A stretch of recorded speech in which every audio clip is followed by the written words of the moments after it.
Falem. O meu... Nossa, eu lembro o meu.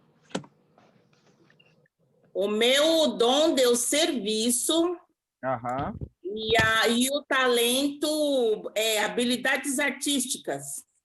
Como cozinhar é uma arte, tô dentro. Sim, artes culinárias é... Uma arte Eu não culinária. lembro o meu, Então, sabia? Exato, exato. Arte Eu culinária é lembro uma que beleza. eu fiz por último dessa turma que eu mandei. Eu mandei para fazer aquele online. Aqui. Ruth. Não.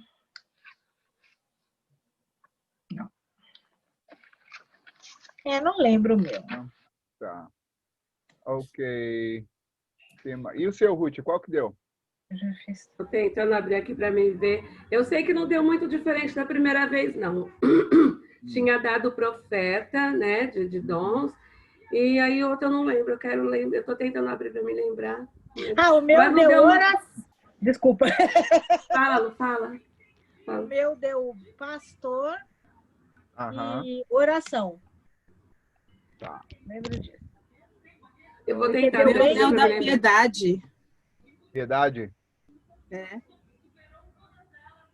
Tá. Eu vou tentar abrir o meu depois para ver. Eu não lembrei. Mas não deu E da arte também, habilidades artísticas. Tá. É mesmo, de vocês ainda... Deixa eu ver aqui, o da Ruth acho que eu Você viu consigo. o meu, Lu? Eu não estou conseguindo abrir o meu. E o seu, Henrique? Ou não é o Henrique? Você está com o do Henrique? Não, é o Henrique, sim. Ele deve estar no trem. Cadê aquele ventilador? Dá aquele ventilador lá para nós. Eu já sei o que é, definitivo. O do Henrique deu música e missões. Foi. Okay. Eu lembro porque o dele ele fez e eu fiz aquela parte do... Sabe quando é uma outra pessoa que responde lá no finalzinho? Sim. Isso aí eu que respondi para ele, para confirmação. Legal, o meu ninguém respondeu. Eu não pedi para ninguém responder. Tem uma da... Lá naquele arquivo do Excel, tem uma das abas lá que é você imprime e você pede para alguém responder, depois você tabula colocando ali, porque é aquela maneira como... Porque, normalmente, quando a gente responde esse teste, você vai sempre na medida possível, a ideia, né, como estava descrito lá, é você não ficar pensando muito, né? Você já meio como que no automático ali, para você não tentar fazer aquilo que você gostaria, o que você acha que é certo, mas aquilo que é o primeiro pensamento. E depois, na sequência, você vai e pede para alguém responder, e geralmente, quando você tabula, isso complementa, né, a maneira como você é enxergado. Porque assim como o teste de habilidades, né, de personalidades, tem a maneira como você normalmente se vê ou você acha que deveria se ver, e tem aquela maneira como as pessoas te veem, né? Então, isso faz a diferença nesse sentido, né? Então, a maneira como as pessoas te veem, às vezes, é aquilo que aquela janela de Johari, eu não sei se vocês já ouviram falar da janela de Johari, né? Mas é uma dos elementos de comunicação que funciona mais ou menos o seguinte: você tem no primeiro quadrante aquilo que você sabe sobre você, né? Que é aquilo que é conhecido sobre você. No segundo quadrante é aquilo que as pessoas sabem sobre você, que é conhecido que as pessoas sabem sobre você. No terceiro quadrante é aquilo que você não sabe que sabe sobre você, e aqui o último quadrante, mas as pessoas veem isso em você. No último quadrante é aquilo que você nem as pessoas sabem de primeiro, assim, mas está lá a maneira como você manifesta dependendo das situações, né? Então, uma explicação bem en passant isso aqui, tá bom? Sim. Sem nada tecnicista. Então, esse dos dons é bem semelhante, né? Que ajuda você ter essa visão a respeito de si, daquilo que Deus está falando. Por quê? Porque isso te ajuda dentro do processo conforme você está envolvido com o ministério local, né? Porque conforme você vai fazendo isso, Deus te deu diversas habilidades que vai complementar as habilidades das pessoas que estão, né, com quem você está. Então, por exemplo, vocês que estão dentro da igreja ajudam a complementar, né, ali a liderança, porque cada um de nós temos uma parte. Lembra lá de que os dons eles foram dados lá de Efésios 4, que é o nosso tema, ele foi dado visando o aperfeiçoamento, né? Então, é esse desenvolver, esse treinamento, e isso acontece, né, por todos os lados. Como eu citei na semana passada, acho que foi sobre o livro 360 Graus, do John Maxwell, né?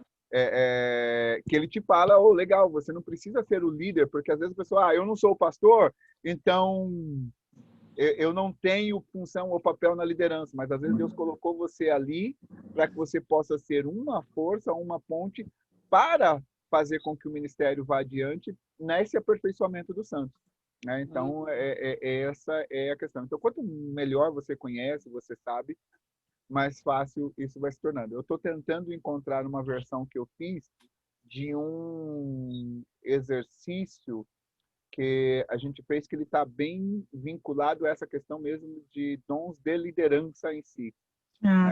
Então, a Luciara, acho que daqui da sala, acho que só a Luciara fez, que foi quando o Tommy Nelson aplicou com o grupo de liderança da igreja. Sim. Né? E aí ele mostra muito essa questão do pastor, do profeta, do evangelista, do professor, né? Do treinador. Então, para você saber como é que você adiciona no corpo, porque qual que é a visão dos dons, né, de liderança ou dos dons dos 5 ministérios? A minha percepção, tá, gente, que às vezes no corpo de Cristo há muita disputa por causa do título ou da posição, e a gente acaba não sacando por que Deus colocou aquele ali. Um dos meus textos preferidos, vocês sabem, que é o 1 Coríntios 12:10, que ele diz, embora somos muitos, somos um só corpo, né? Somos membros um do outro. Então, um corpo ele não anda sozinho. Eu já usei diversas vezes a ilustração, acho que a única parte do corpo que a gente vê andando sozinho por aí é somente o mãozinha da família Adams, entendeu? Que ela sai e faz de tudo, né? E não está ligada a corpo nenhum, né? Então ela tem vida própria. Mas no corpo de Cristo tem um monte de gente querendo ser mãozinha e não é para isso. Tipo, ele colocou a gente porque o aperfeiçoamento do corpo ele vem pelo auxílio de todas as juntas, né? Então essa somatória, eu entender que o apóstolo, como a gente falou semana passada, ele tem uma razão, ele tem uma função importante ali dentro do corpo, né? Então ele tem um porquê estar ali dentro desse desenvolvimento do corpo.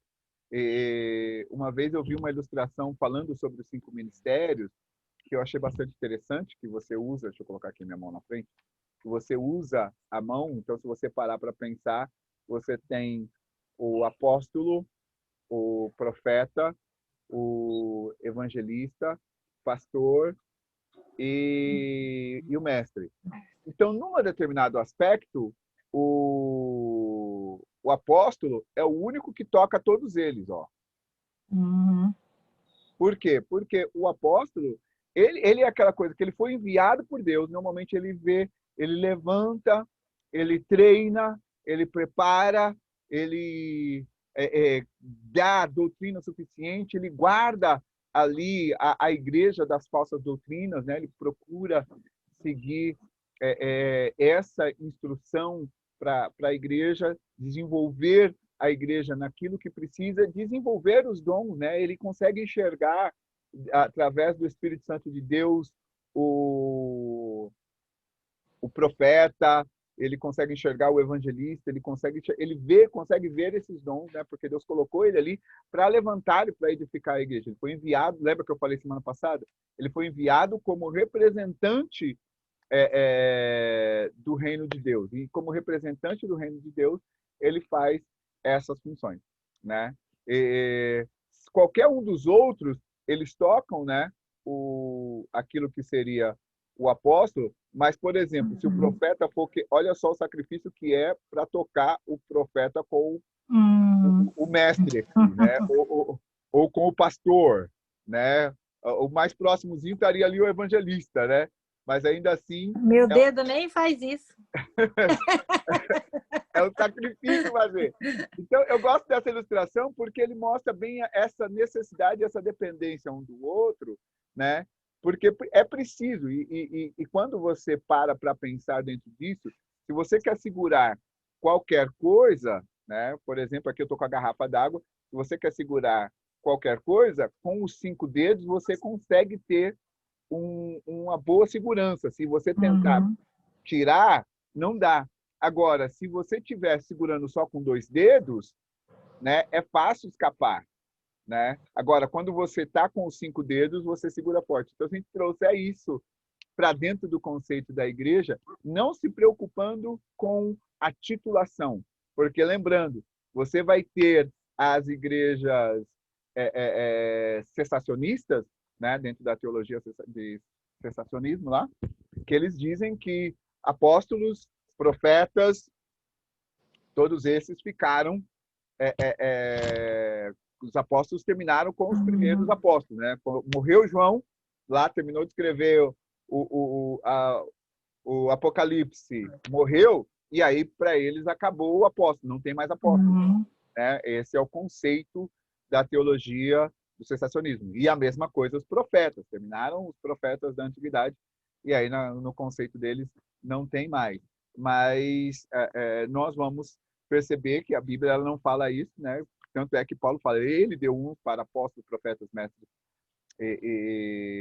para o aperfeiçoamento dos santos. Então, dentro desse processo, nós continuamos a entender que existe a função apostólica, a função profética, a função evangelística, a função pastoral e a função de mestre, né, ainda atuante na igreja de hoje. Essa, torna a dizer, é a minha percepção ao olhar para os conceitos das escrituras, né? Eu não vejo ali que ele falou que cessou, porque se assim o fora, né, Jesus teria dito, olha, será até depois que esse aqui morrer não tem mais, né? Ele nos daria instrução assim, mas não foi a maneira como ele falou, né? E aí nós entramos, né? Semana passada eu terminei falando sobre os apóstolos e hoje nós vamos entrar na questão do profeta. Importante lembrar que o profeta, né, o ofício de profeta, assim como nós vimos com o apóstolo, ele é um ofício que existe dentro da igreja que também não é democrático, ele não é eleito pelo povo. Não dá para eu fazer uma assembleia da igreja e eleger a Lucimeire como profeta, né? Não isso não é o processo. Posso ser batista em que muitas das coisas funcionam por meio democrático eletivo, né? Mas chamado de Deus não é dessa maneira que funciona. Você não vai ali para uma escola bíblica, ou para uma universidade, ou para uma escola para você ser treinado para ser profeta, no sentido de você... Opa, agora eu recebi minha carteirinha lá da escola, assim como o advogado, aí eu posso ir e me tornar profeta. Não, você é chamado. Tem escola profética? Tem.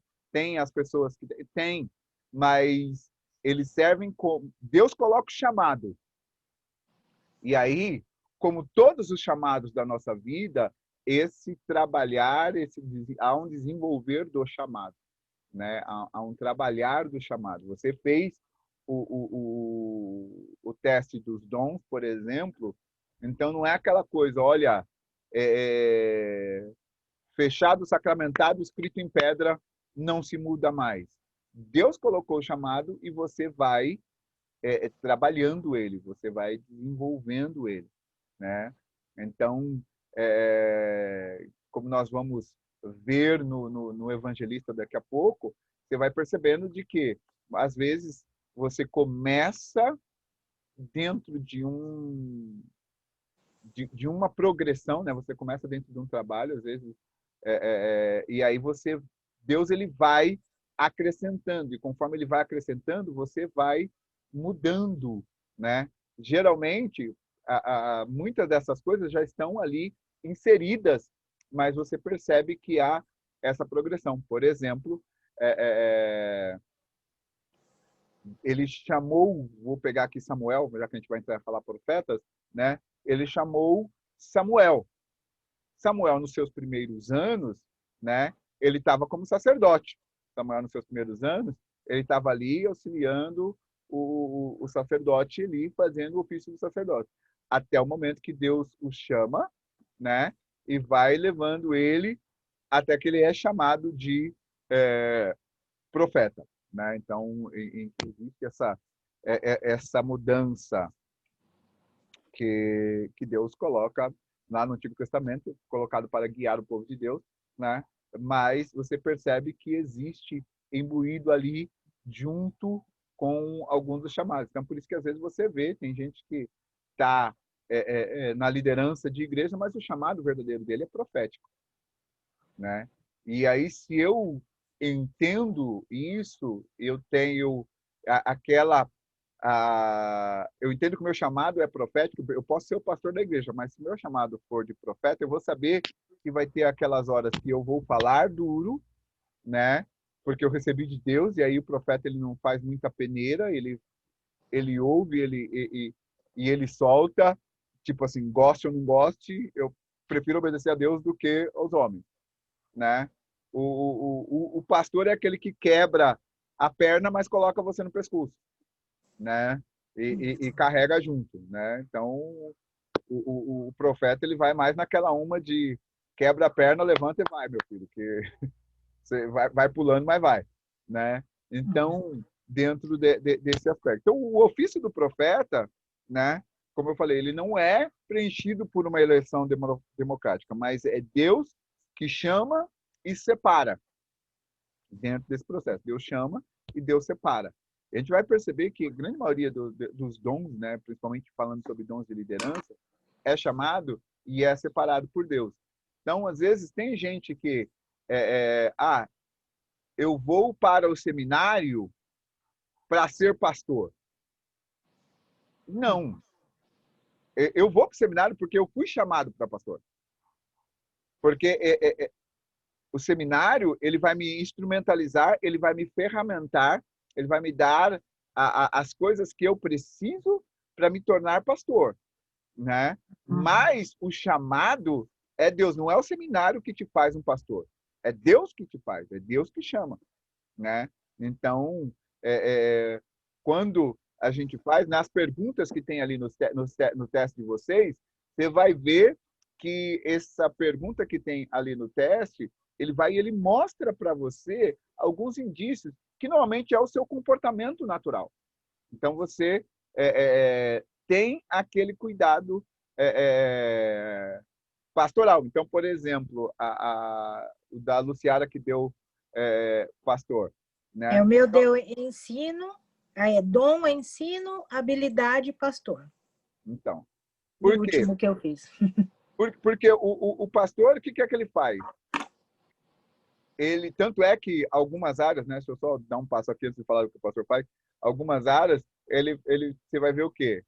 Tem alguns que eles falam que é apóstolos, profetas, evangelistas, pastor, mestre. Né? Dependendo da versão, não tem a vírgula. Você vai ver que tá pastor, mestre.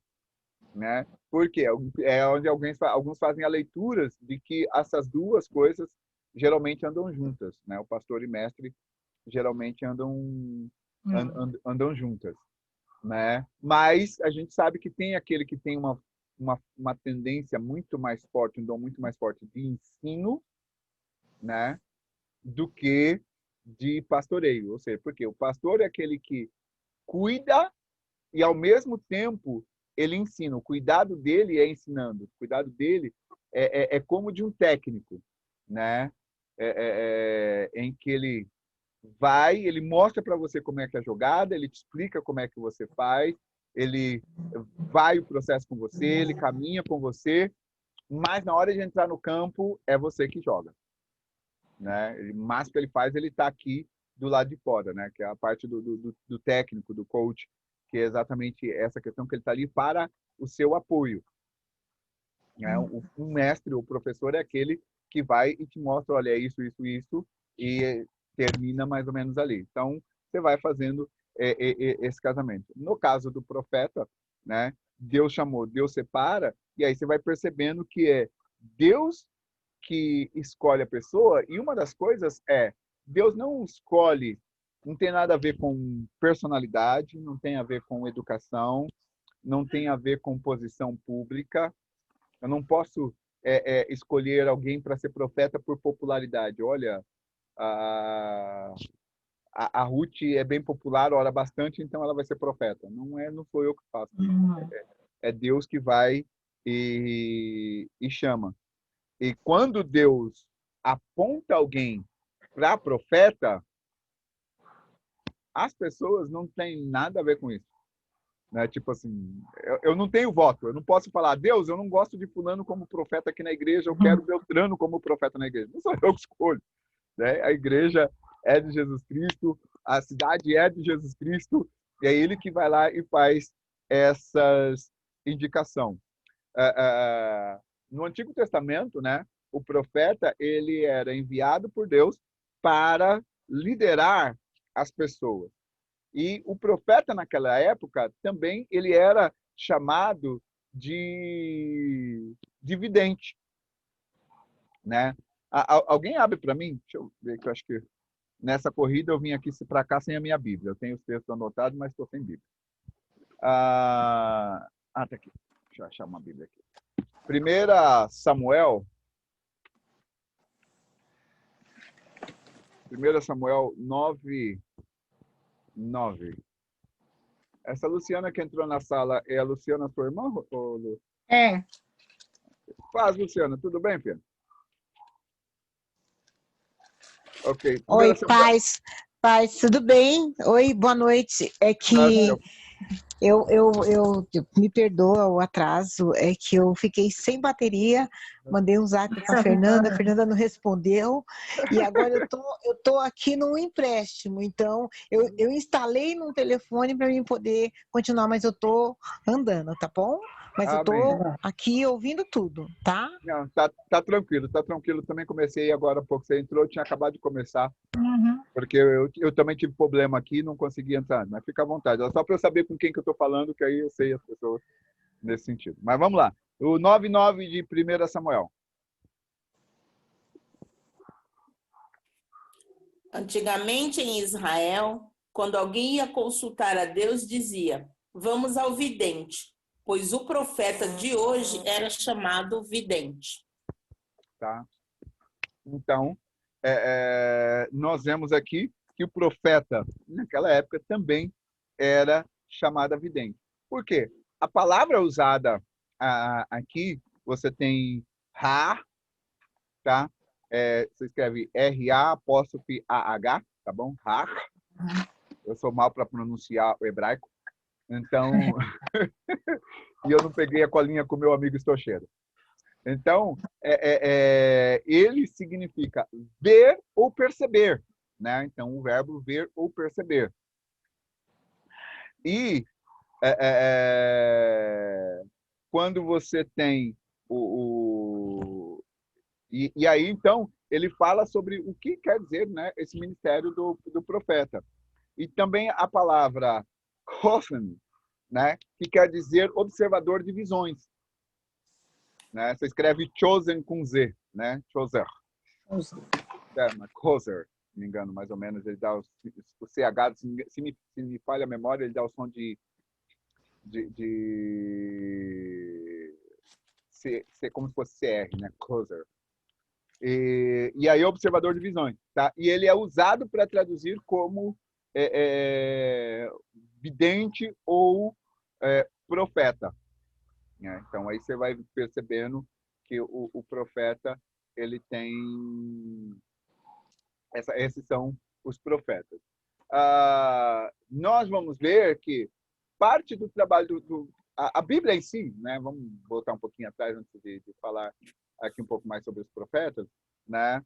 A Bíblia ela aponta, ela lista pelo menos umas 78 pessoas como profetas e profetisas, né? Porque existem também as mulheres, tá? Então profetas e profetisas.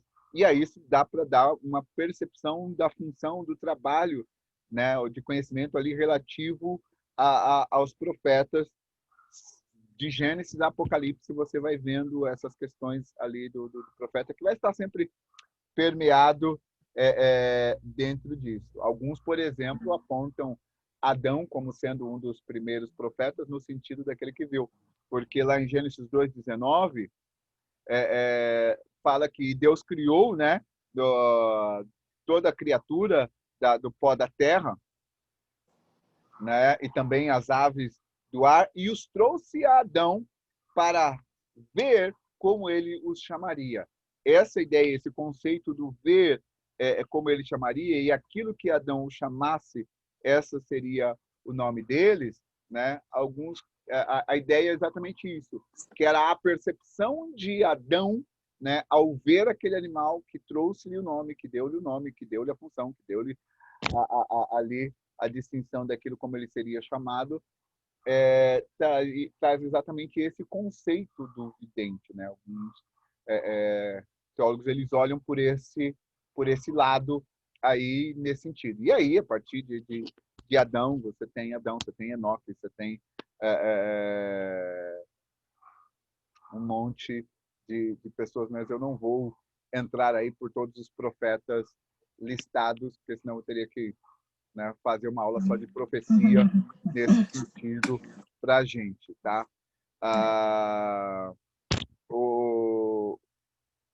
Vou falar só do Enoque. Judas, versículos 14 e 15, né? Ele fala sobre uma palavra que Enoque falou, né? Que seria considerado, por exemplo, uma palavra profética dada por Enoque. Nós não vemos isso em Gênesis, né? Então, obviamente, em determinadas coisas das Escrituras, que são informações que existiam dentro ali, que a gente não vai encontrar tudo exatamente nas Escrituras, e aí a gente tem que fazer leitura paralela, por exemplo, às vezes, algumas coisas aqui, né, que a gente vê nas Escrituras com isso. Vamos lá. Judas 14:15. Alguém pode ler aí para mim? Quanto a estes, foi que também profetizou Enoque, o sétimo depois de Adão, dizendo: Eis que veio o Senhor entre suas santas miríades, para exercer juízo contra todos e para fazer convictos todos os ímpios acerca de todas as obras ímpias que impiamente praticaram e acerca de todas as palavras insolentes que ímpios pecadores proferiram contra ele. Uhum. Uma coisa interessante que fala que Enoque, né, ele gerou a Matusalém, né? Matusalém significa Enoque gerou Matusalém. Então, Matusalém, o nome dele significa a sua morte enviou as águas. Então, quando fazem os cálculos, por exemplo, dizem que a morte, tipo assim, que Enoque ele morreu no mesmo ano em que aconteceu o dilúvio. No mesmo ano em que aconteceu o dilúvio. Como o nome dele, a sua morte envia as águas, né? Vamos fazer exatamente essa leitura. Por isso, essa questão aqui né, da profecia das palavras de Enoque, porque Enoque foi quem deu esse nome para Matusalém, né? Tipo assim, de que executaria o julgamento sobre todos que, né, os ímpios que haviam proferido discursos contra ele. Então, pode ter isso aí, porque Enoque foi estado com Deus, mas Matusalém ficou ali e a palavra profética veio depois. Então, não sei se ele estava falando disso daqui ou se uma profecia que viria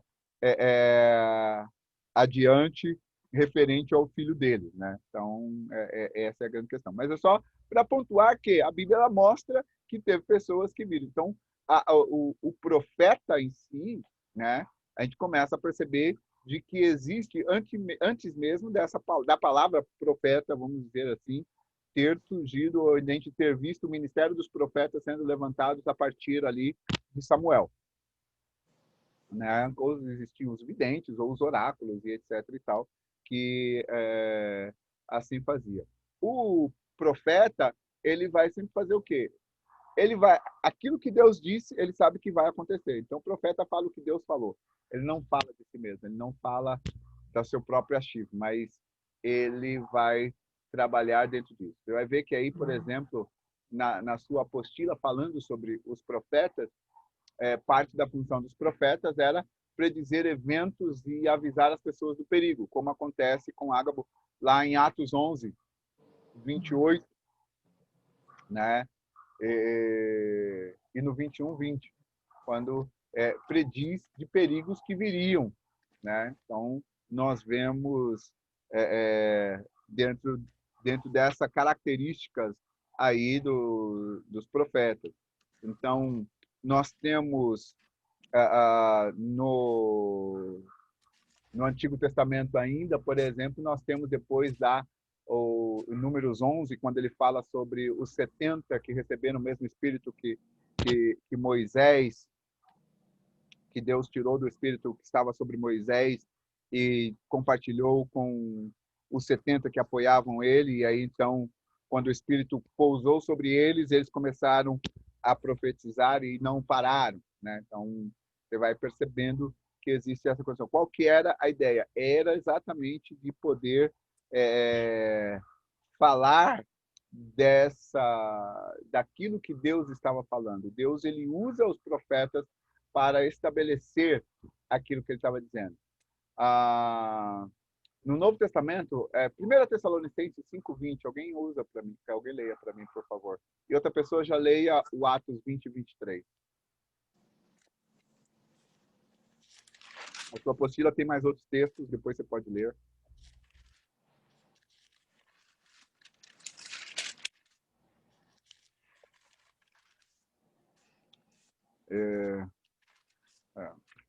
Tem bastante coisa aqui no Antigo Testamento.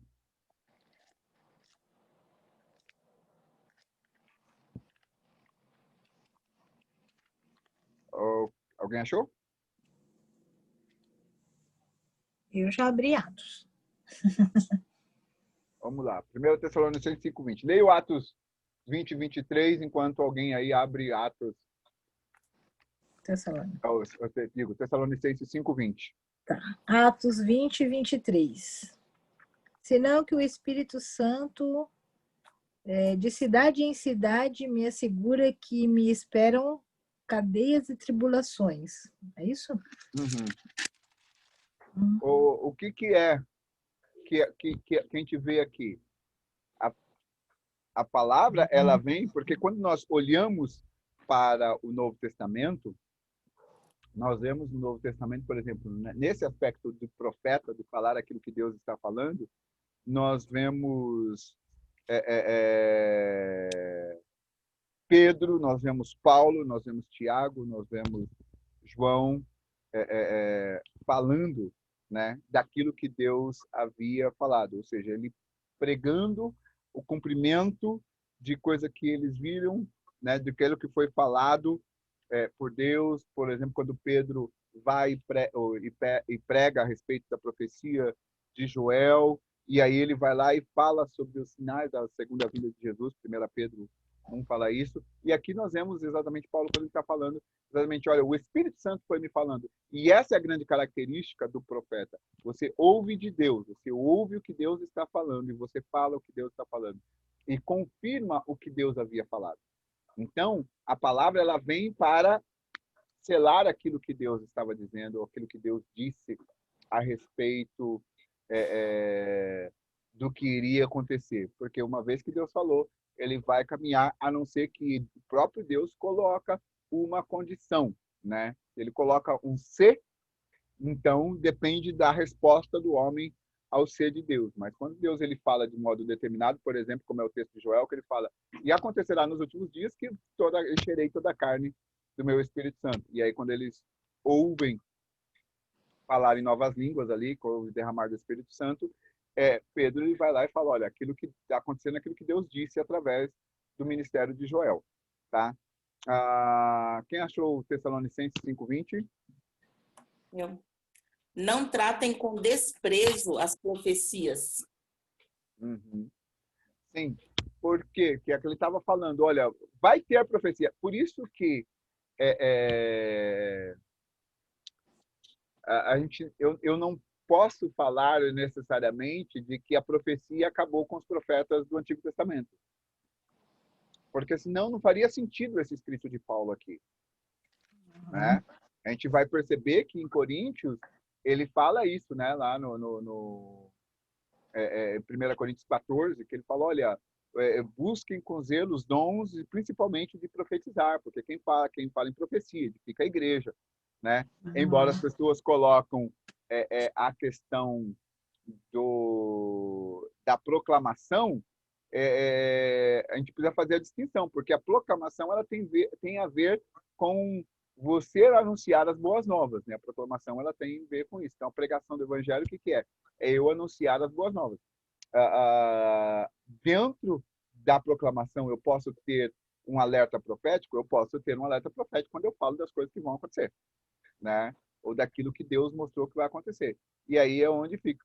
Acontece que eu preciso falar, né? Confirmar aquilo que Deus tinha falado. Leia o 21 também. Ó. Leia o 19 e o 21. Pode ler do 19 até o 21, que aí dá o sentido todo. Sim. Não apaguem o espírito. Não tratem com desprezo as profecias, mas ponham à prova todas as coisas e fiquem com o que é bom. Isso. Então, você vai perceber que, dentro da questão da profecia, primeiro, é dada pelo Espírito. Então, por isso que ele fala, não apaguem o Espírito. A profecia ela precisa ser dada pelo Espírito. Eu preciso ouvir a profecia. E terceiro, eu preciso colocar a prova. A mesma coisa, 1 Coríntios 14, 29, é quando ele fala, olha, vocês ouçam e o restante julga. Então, a profecia, por um certo lado, ela precisa ser examinada. E se alguém falar uma profecia que não é de Deus, não é para a gente crucificar o profeta. Né? Mas, com amor, você vai lá e, às vezes, corrige a pessoa, falando, olha, não é por isso, isso, isso, se a pessoa está falando alguma coisa errada. Às vezes, o que acontece hoje em dia é que se a pessoa sapateia, rodopia, fala em línguas por uns 5 minutos e aí fala alguma coisa e não há testificação, a gente fica com medo de que está indo contra o Espírito Santo. Né? Aí, tipo assim, eu vou mandar aquele um calar a boca nada porque eu vou estar mandando Deus calar a boca e etc e tal. Então, mas o texto bíblico ele fala que a gente pode examinar, né? Examina a profecia, você vai julgar a profecia, aquilo que foi dito. Eu não tenho nenhuma autoridade sobre a pessoa que falou, eu não posso falar nada contra o cara que falou. É problema dele com Deus, mas aquilo que ele falou, eu posso sim examinar. De repente você ouviu uma profecia que você fala, a somatória das coisas não dá, não rola, não conta ali, então você deixa isso, você pode chegar e falar, e até mesmo às vezes ajuda a pessoa quando fala, irmão, eu acho que você não ouviu corretamente o que o Espírito disse, porque isso aqui que você está falando está contrário a isso aqui que está escrito. Né? Porque toda profecia ela vai te levar de volta a alguma coisa que Deus disse. E Deus não vai falar nada que é contrário àquilo que ele falou na palavra dele. Né? Eu não posso tomar isso. De repente, alguém vem lá e fala que eu posso ir e, sei lá, fazer um sacrifício de despacho, vai. Entendeu? Tem que fazer alguma coisa lá que é caracterizada como despacho. Tem que pegar a galinha e falar, peraí. Deus não disse na Bíblia aqui que é para você fazer isso, sacrifício de animais, já era, pá. Então, aí eu posso, não, pera um pouquinho. Então, a profecia ela precisa ser avaliada dentro desse contexto, dentro desse sentido. Atente para aquilo que o profeta está dizendo. Por outro lado, você que tem o chamado profético, né, dentro do seu relacionamento com Deus, você vai tendo essa clareza. E quando você tem absoluta certeza que você ouviu de Deus, um dos conselhos é você fala o que Deus disse, mas não fica tentando fazer cumprir a profecia. Né? Porque tem profeta que tenta dar uma ajudazinha para que ele não fique mal na fita, né? E aí ele tenta fazer cumprir a profecia. Eu não posso fazer isso. Eu preciso ouvir de Deus para que aquilo que Deus falou que vai acontecer. Eu vou atestar daquilo que Deus disse, né? Eu vou mostrar daquilo que Deus disse. Tem um profeta do passado, né? Começo do século XX, basicamente, Howard Carter. Ele era um pastor, né, que tinha esse dom profético bastante aguçado. E eu acho que 15 anos, e agora eu me esqueci a quantidade de anos, mas ele ouviu de Deus que viria um cara, ele, se não me engano, ele era da Inglaterra, ele falou que viria um estrangeiro, né, uma pessoa de outra terra, que iria virar para ele e falar o seguinte: Deus me mandou vir aqui para trabalhar com você. Exatamente essas palavras. Deus mandou vir aqui para trabalhar com você. E aí, esse Carter, o que é que ele fez? Ele falou para todo mundo, os pastores perto dele, ele falou, olha, Deus disse que vai vir um estrangeiro, vai chegar aqui e vai me falar exatamente essa palavra. Literalmente isso ele vai falar.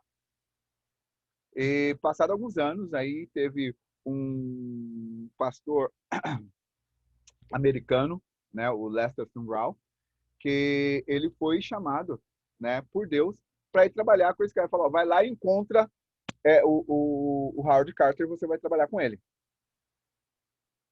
Aí esse cara fez uma viagem e ele chegava no... o Carter tá na... Sabe aquela história de Elias, quando Deus falava que ele estava aqui? Aí o Oséias fala, não vou falar porque uma hora você está aqui, aí depois Deus te leva para lá, e aí eu vou falar para o rei que você veio aqui, falou, e não vai... Era mais ou menos a mesma coisa. Deus falou para ele encontrar com ele numa... Ele, olha, ele vai estar na cidade tal. Ele foi para lá, o cara já tinha mudado, porque ele era meio evangelista também, né? Já tinha ido para outro lugar para pregar, e ele foi procurando o cara, até que ele chegou na cidade em que esse cara estava. E aí, quando ele procura o Carter, ele fala o seguinte, Deus me mandou aqui para trabalhar com você. E o Carter olhou para a cara dele, eu já sabia. E, tipo, tomou ele como parte do ministério dele ali, né? Ele deixou ele entrar ali e o restante da vida, até o Carter morrer, o Lester trabalhou com ele, porque Deus havia mandado. Eles nunca tinham se encontrado, ele nunca tinha lido nada a respeito do Sumrall, ele nunca tinha visto. Não é aquela coisa, olha, eu vi um vídeo na internet que falou que eu tenho que trabalhar com você, ou eu conheço você da internet, ou nada disso, tipo assim. Naquela época não tinha essas questões. E simplesmente Deus falou para ele, olha, você vai procurar fulano. Então, existem alguns profetas, por exemplo, trazendo para os nossos dias de hoje, né, que na atualidade existem profetas que Deus pode dar instruções muito claras. A gente está muito acostumado, às vezes, com aquele profeta um pouco mais genérico, né, que fala alguma coisa tipo genérica. Se você for olhar, por um lado, Deus falou que viria um estrangeiro que falaria isso para ele, olha, você vai trabalhar, Deus me mandou aqui para trabalhar com você, seria, isso é genérico. Mas tipo, você tipo assim, não conhecer nada a respeito de alguém. E a pessoa pega, vem lá, e esse cara que foi trabalhar com ele também não tinha ouvido essa profecia. O cara ouviu Deus aqui, Estados Unidos, o outro ouviu Deus lá na Inglaterra, eles vão, se encontram, e ele fala exatamente, vírgula a vírgula, aquilo que Deus havia falado para o cara no momento de oração dele. Né? Não era aquela coisa tipo... Não, Deus havia falado para ele. Então, para quem tem um ministério profético, o que é importante? É ouvir Deus com clareza o suficiente para saber isso, né? De que Deus te chamou para poder fazer esse trabalho, fazer essa ação e assim permitir com que aquilo que Deus diz acontece. Então, por isso que o profeta ele vem para afirmar, né, aquilo que Deus já falou, como nós vimos aqui. Eles confirmavam o que Deus haviam falado e as suas palavras eram examinadas. Por que o Carter falava para as pessoas? Exatamente porque as palavras dele precisavam ser examinadas. Porque se eu não falo, se eu ouço uma coisa de Deus, mas eu não falo para você o que eu ouvi, aí quando acontece eu falo que eu ouvi e havia dito aquilo de Deus, o que vai ficar é falar, mas Josué está falando isso porque isso aconteceu, né? Tipo assim, eu estou querendo surfar na onda do outro.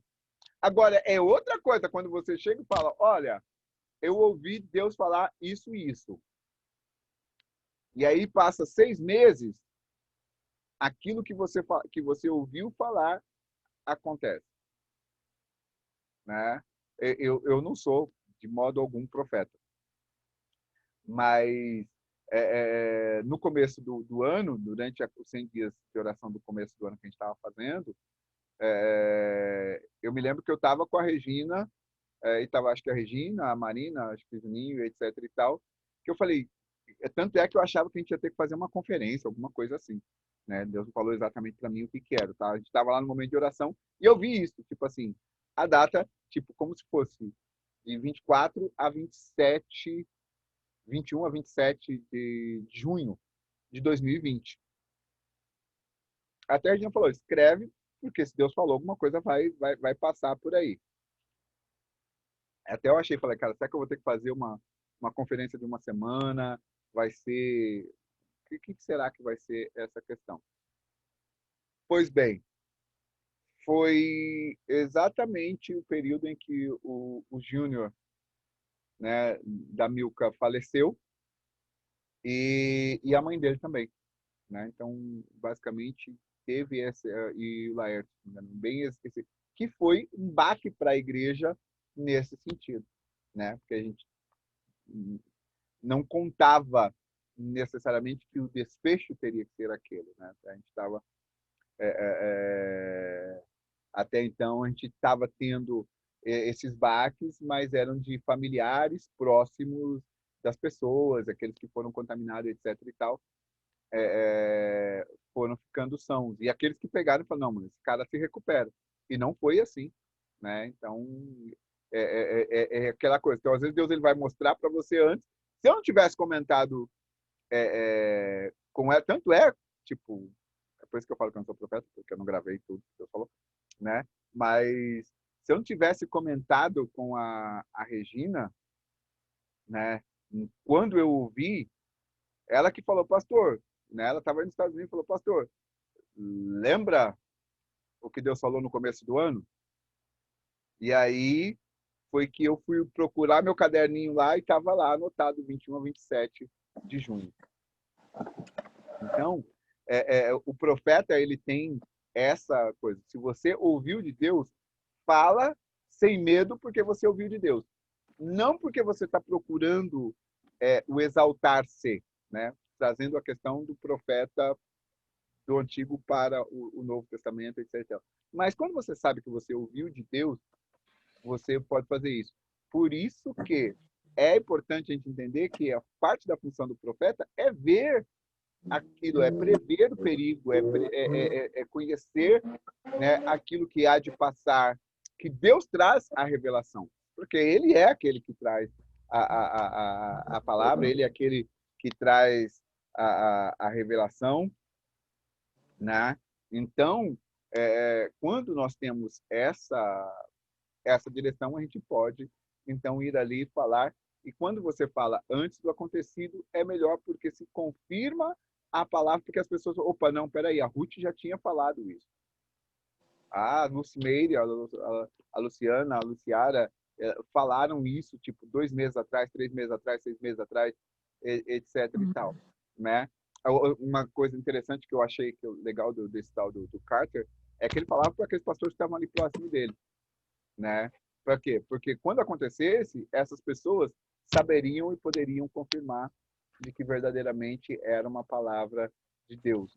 Por quê? Porque toda palavra que como profeta é dada, a gente precisa entregar ela de acordo com o que Deus falou, né? De acordo com aquilo com o que Deus falou e não de acordo com aquilo com que eu acho, que é o que eu quero e etc. E tal. Então, nós temos, né, como eu já falei, todos esses profetas do passado. Nós temos, né, no Novo Testamento diversos textos falando sobre isso, por exemplo, como em João 1:29, quando João ele cita aquilo que foi dito, né, que eles não escreveram, mas falaram profeticamente. Por exemplo, João ele fala lá em João 1:29, em verdade eu vos batizo com água para o arrependimento, mas vem aquele depois de mim, que é mais poderoso do que eu, de quem eu não sou digno de desatar as sandálias do pé, né? E ele vos batizará com o Espírito Santo e com fogo. E ele falou profeticamente ali a respeito de Jesus. Tanto é que quando Jesus veio, que João ele estava no dia seguinte, João falou isso num dia. No dia seguinte, se você pegar ali o 32 até o 34, você vai ver que no dia seguinte, João estava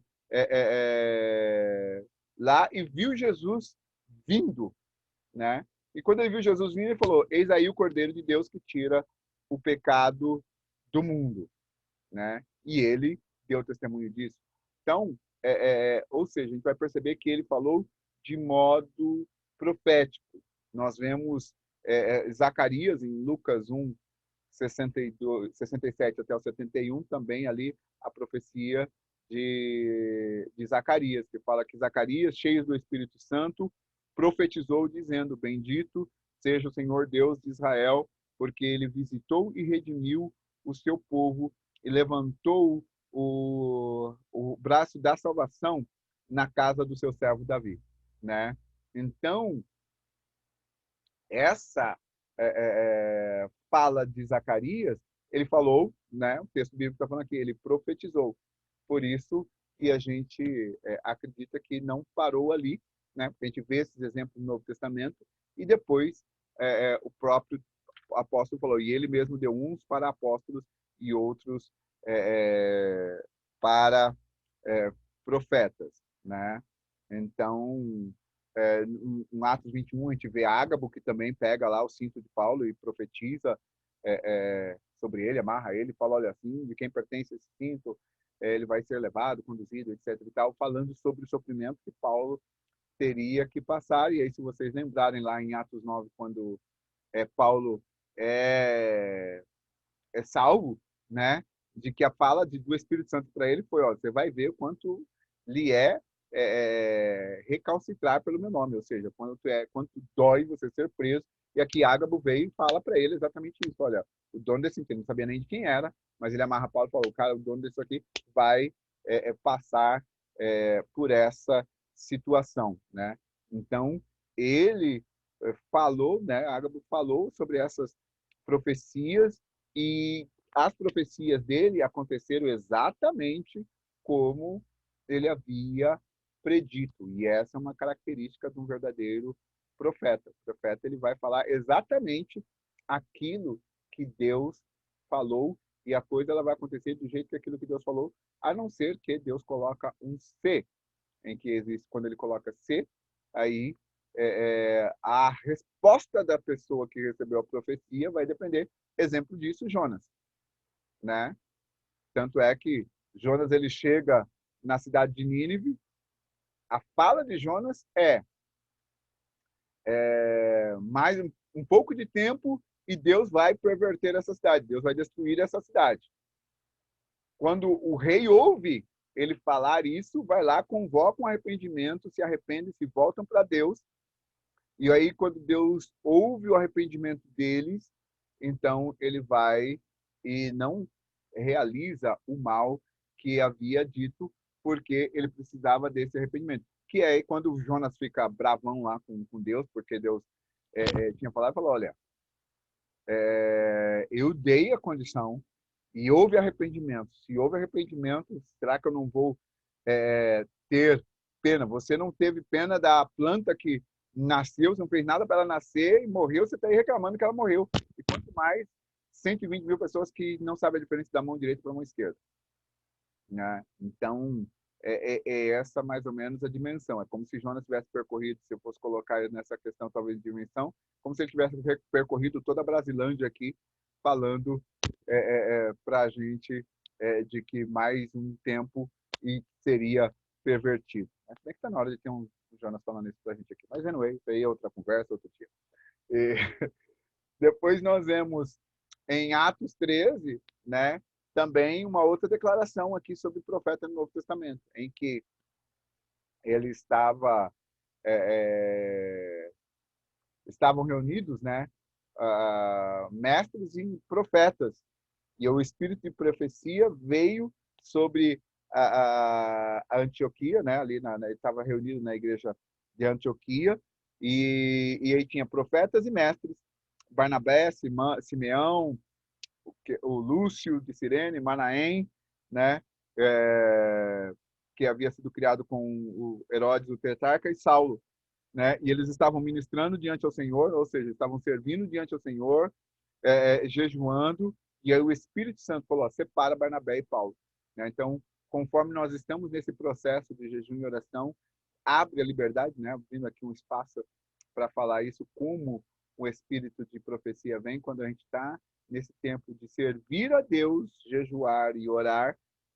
O espírito de profecia, ele fala na igreja. O que eu gosto desse texto de Atos é que ele fala exatamente isso, tipo assim, que eles estavam servindo e o Espírito veio e falou para aqueles líderes que estavam ali, né? O texto bíblico não fala exatamente qual deles era o profeta, vamos dizer. Então não tinha aquela questão, olha, nós estamos aqui, nós 5 reunidos na sala, e aí vem o espírito de profecia, mas a profeta da sala é a Ruth, então aí vem o espírito de profecia e aí todo mundo vai esperar que a Ruth fala. O texto bíblico não fala qual deles. Falou que estavam todos esses 7 reunidos e veio o Espírito Santo e falou entre eles. Eu acredito, né, que o Espírito Santo falou com um e houve a testificação dos outros daquilo que ele estava dizendo. Porque é a maneira como eu entendo Deus operando na igreja hoje, que às vezes ele dá para um e outros recebem essa testificação, né, da palavra. E isso tudo forma o contexto e faz sentido aquilo que Deus está falando. Então, desse aspecto, né, é onde entra esse complemento, que vem para o aperfeiçoamento. Porque não é para eu fazer o aperfeiçoamento. Eu sou pastor, então não é para eu fazer o aperfeiçoamento sozinho. Nós, como um corpo, né, vamos fazendo, porque pela ligação de todas as juntas, o corpo cresce na estatura de Cristo, ou seja, a maturidade. Né? Então, quando é que acontece a maturidade? Quando a gente vai sendo ligado para que possa crescer aí. Então, aqui a Bíblia ela fala que existiam profetas e mestres. Pode ser que todos eles eram profetas e mestres, como existiam entre eles, alguns eram mestres, outros eram profetas, ela não faz distinção, mas diz exatamente isso. Depois, no final, no livro de Apocalipse, nós vemos a palavra profética que é direcionada a cada uma das 7 igrejas através do profeta João, né? Por isso que eu falei que João foi um dos profetas também no Novo Testamento, porque chega lá, quando a gente lê o Apocalipse, você vai ver que João estava orando no dia do Senhor, na ilha de Patmos, quando ele foi, então, tomado em espírito, e aí Deus disse para ele, escreve esse texto, e ele saiu escrevendo, né? E como eu falei anteriormente, o profeta, ele é chamado por Deus. Jeremias 1:5, ele fala isso, antes que você fosse formado no ventre da sua mãe, eu te chamei para profeta das nações, né? Então, por que Deus escolhe, por que Deus chama, não é nossa competência ficar julgando e definindo, estabelecendo essa questão. O que eu preciso saber é de que existe o dom e ele foi colocado e ele na igreja é vivo ainda hoje, né? Não fiquem muito preocupados, esse é meu conselho, eu torno a dizer, tipo assim, essa é a minha percepção, Josué, não fique preocupado demais com a titulação, né? Que às vezes o cara, não, eu tenho que ser chamado de profeta, senão vai ter honra, né? Não fica preocupado com a titulação, fica preocupado em cumprir a sua função. Porque se eu reconheço você como profeta ou não, o problema é meu. Porque Deus, ele olha para você e vai ver você profeta. Eu posso chamar você de irmã Lucy. Mas se Deus tiver profeta, não interessa o que é que eu acho. Você é aquilo que Deus te chamou e não aquilo que eu achei. E aí eu me arremeto novamente para aquele vídeo que a Lu passou na semana passada, né? Em que fala exatamente isso. Quando eles chamam, né, o evangelista Jones lá, e aí o cara fala, não, mas eu não sou evangelista, eu sou contador. Tipo, você tá fazendo a função de contador, mas você é evangelista, cara. Tipo assim, você tinha que ter ido e cumprido o ministério que eu coloquei no seu. Tem problema você escolher a profissão de outra profissão? Não tem problema nenhum. Mas eu preciso cumprir a vocação onde quer que eu esteja para cumprir aquilo que Deus nos chamou para fazer. A gente não pode esquecer, né, que em questão de profetas, nós temos as profetisas também nas Escrituras, né? Durante muito tempo, as igrejas sempre tiveram um certo problema com o ministério feminino, ou com o chamado feminino, quer seja pastora ou profetisa e etc e tal, né? Até por causa daquele cuidado de que às vezes tem gente que se empolga, né? E aí acaba usando o dom da profecia, aspas, para, né, como desculpa para falar dos outros. Então, né, vai lá ou orar ou falar por causa das notícias que eu sei. Não, aquilo que eu ouço de Deus, assim como o intercessor, ele é confidente de Deus, o profeta é confidente de Deus.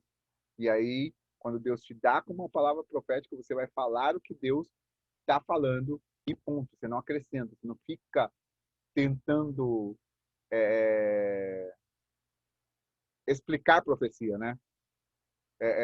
A gente fica tentando, tipo assim, Deus deu uma palavra, eu vou tentar, não, preciso que a Luciara entenda ali, Deus deu uma palavra lá sobre o Document, então eu preciso que a Luciara entenda, eu vou tentar explicar. Não é meu papel explicar, eu tenho que falar o que Deus falou, e aí a Luciara que se vira para entender o que é que Deus disse, porque ela vai ter que procurar Deus, vai buscar Deus, né, naquilo que não fizer sentido. Por isso que ela vai ter que julgar a profecia. Se eu ficar explicando para ela, ela não vai precisar julgar, porque eu já dei tudo mastigado, né? Então, a parte do julgamento é exatamente isso. Eu preciso ouvir, peraí, deixa eu entender. Porque, se um exemplo, a Luciara ouviu de Deus que tinha que ir para os Estados Unidos. Aí eu vou falar, sou profeta, vou falar, não, Deus está mandando ela ir para a Austrália. É fora do país. De repente, Josué é o profeta, eu vou lá. Ela vai para a Austrália e vai quebrar a cara porque Deus não mandou ela para a Austrália. Lembra a história lá do profeta velho que que foi lá e Deus falou, ó, vai lá, você prega e não volta pelo mesmo caminho, não come na casa de ninguém, nem nada disso. Você bota o pé na estrada. Vai lá, prega e bota o pé na estrada. Aí o profeta foi lá, opa, já que abençoou a cidade, tem que abençoar a minha casa. Ó, Deus falou comigo que é para você vir. O cara foi lá, porque Deus tinha falado para ele, afinal de contas, ele era um profeta mais velho, conhecido na cidade, mas já fazia tempo que Deus não falava com ele.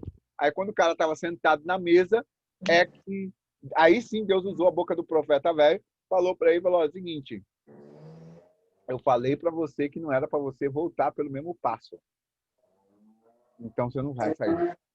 Quando ele tenta sair, ele é engolido lá, o leão ataca ele, etc. E tal. Eu não estou falando que isso vai acontecer, tá? Que bom! Então, Mas só um comentário. Quando a gente faz o curso de profecia lá no IHOP também, e a gente passa, né, pelo curso, e depois a gente... ele fala sobre quem tem o chamado para o dom do profeta, quem tem o dom da palavra profética, né? E a gente passa por um tempo trabalhando ali na Prophecy Room com o acompanhamento, como se fosse um treinamento. Né? Isso. E uma das coisas que eles falam é bem isso, é assim, ó, não dê direcionamentos, não estipule datas, né, tipo, dentro de um ano ou dentro de um mês, e não entregue coisas assim, é bem isso, não decifre o que Deus está te mostrando. Sim. Entregue só o que Deus está te mostrando. Porque o ímpeto de querer traduzir a visão, né? E eles falam, às vezes Deus vai te dar uma visão. Diga para a pessoa apenas o que você está vendo. Não tente traduzir a visão. Porque quando você entrega para ela, ela já sabe do que você está falando. É nessa hora que ele tem a possibilidade de julgar a profecia. Porque se você falar, eu estou vendo isso, isso e isso, ela vai ligar com algo que ela já está na expectativa e ela vai falar, é de Deus, porque eu não falei isso, então essa imagem, então, e isso tem sempre que apontar para Deus. Né? Uma das instruções que eles passam é sempre assim, a profecia nunca pode ser pessoal. Precisa sempre voltar a atenção da pessoa para Deus, a devoção da pessoa para Deus. Deus tem sempre que chamar a atenção na profecia. Não coisa de, você vai ganhar isso, ou você... Isso está muito confuso hoje, né? No meio cristão. Você vai ganhar isso, você vai viajar para tal lugar. Mas em nenhum momento Deus tem alguma coisa a ver com isso. Né? Então, eles orientam sempre. Sim, e isso é exatamente o cuidado que a gente tem que ter. Porque a tendência, ainda mais que isso é comum a gente ver, infelizmente, né? Aí tem aquele que recebeu o dom agora e ele fica achando, cara, então, se é assim que funciona, eu tenho que ser assim. Eu vi já histórias, tipo, né, das muitas histórias que a gente ouve na vida cristã aqui, né? De gente que fazia isso. Ele usava, por exemplo, a palavra de conhecimento, que é quando Deus te mostra alguma coisa, né, que está ligado à palavra profética, quando Deus te mostra alguma coisa, e aí o cara vinha, fazia essa tradução, e em meio a essa tradução, depois ele vinha e já aproveitava e emendava aquela coisa, olha, Deus está pedindo para você abençoar meu ministério, né? E aí, tipo, aí ali já vinha, né, aí é um pouco, né, vou usar um termo pesado, mas é um pouco prostituição do dom de Deus. E a gente tem que tomar esse cuidado para não ser Balaão. Né? A gente tem que lembrar de que Balaão, ele foi como profeta, mas ele foi vender, né, o dom dele. Por mais que ele virou lá e falou, olha, eu vou falar aquilo que Deus me falar. Né? Mas ele recebeu um salário para poder falar. E o salário do profeta é ele Deus, né? Deus que tem o cuidado. Então, o profeta, até para a gente poder julgar, é importante ter exatamente essa percepção. Uma coisa é quando Deus te dá uma data. Olha, Deus me mostrou um ano. Entendeu? Deus me deu uma visão 2021. Quando de 2021, eu não sei, eu só vi os números. Né? Como eu falei da data lá, daquilo que aconteceu em junho. Falei, cara, em janeiro, se não me falha a memória, ou dezembro, não foi em janeiro, eu vi 21, 27 de junho. Para mim não fez sentido nenhum, né? Perguntei, tá, beleza. Aí quando eu olho para o acontecido na igreja, eu falei, opa, será que era isso que Deus estava falando? Entendeu? Ah, tinha que ter preparado mais, ou whatever. De repente podia ser, eu não sei, né? Mas a questão é que é importante a gente ter essa percepção de que seja fiel àquilo que Deus falou. Essa é a questão do profeta. E aproveitando que a Luciara falou, né, sobre o profeta, você tem o profeta que é o ofício, você tem a palavra profética, você tem um ambiente profético. E às vezes a pessoa no ambiente profético acha que é profeta e sai por aí profetizando.